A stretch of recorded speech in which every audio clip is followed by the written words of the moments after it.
I was reading Martha Beck's book. Oh, you found the Tend the Flame podcast. You already knew that, right? I'm Kate Breton, the creator, author of Rebirth the podcast, or author of Rebirth the book. Listen, this corner of the internet is a place to slow down. There's so much quickness and coldness. Tend the Flame is a place to come, gather by the fire, warm your heart, gather some firewood to take into your day. I'm so glad you found us. I'm glad that you're here. If you enjoy this podcast, please do us a favor, share on social media. The best thing really to do is just forward it to one of your friends or leave a 5-star on Spotify. All those small actions add up to this fireside chat, finding new friends. So thank you so much for your support and for being here.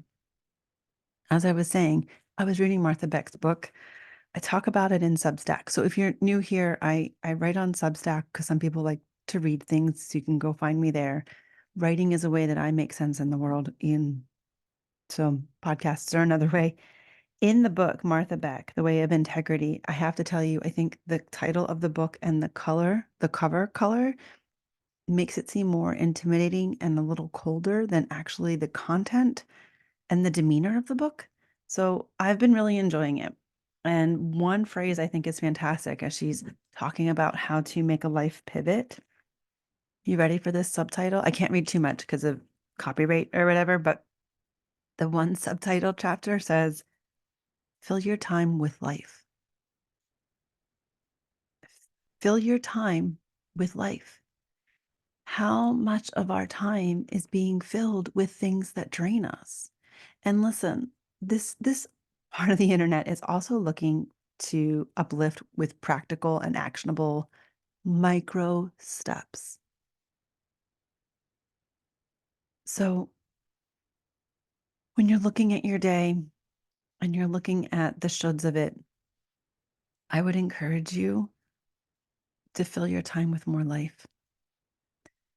I've been dancing with the phrasing of surrender and should, and that is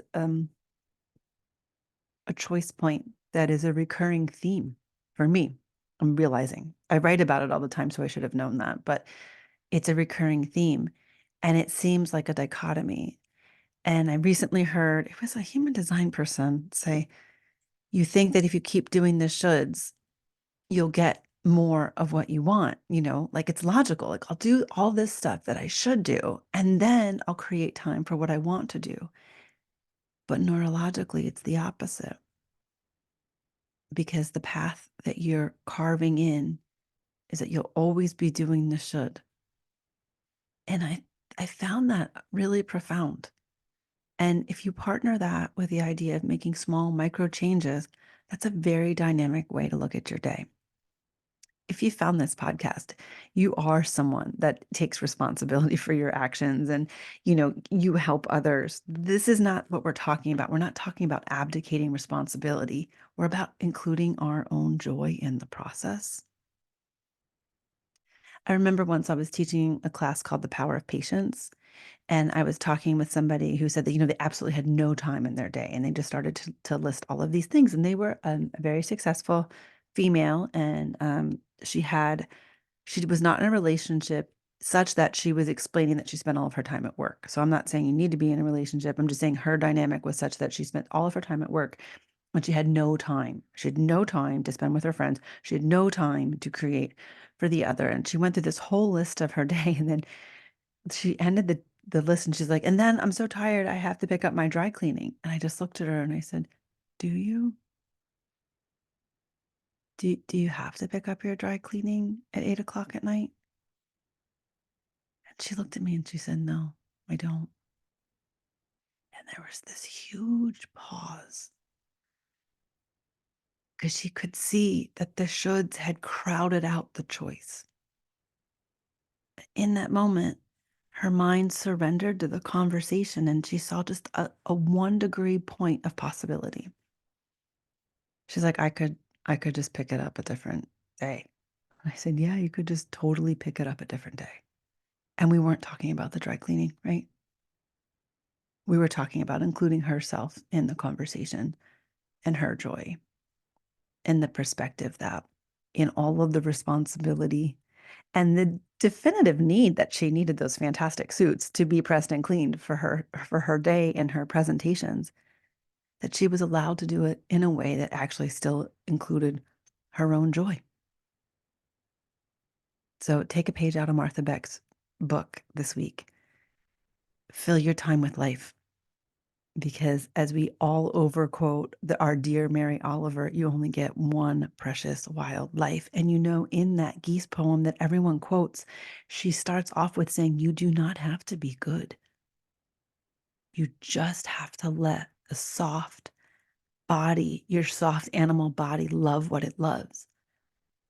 And if we don't include ourselves in the conversation, that can sound like abdication.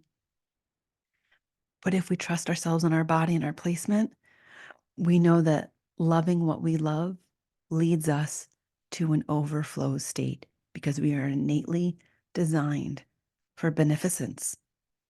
We want to help and uplift.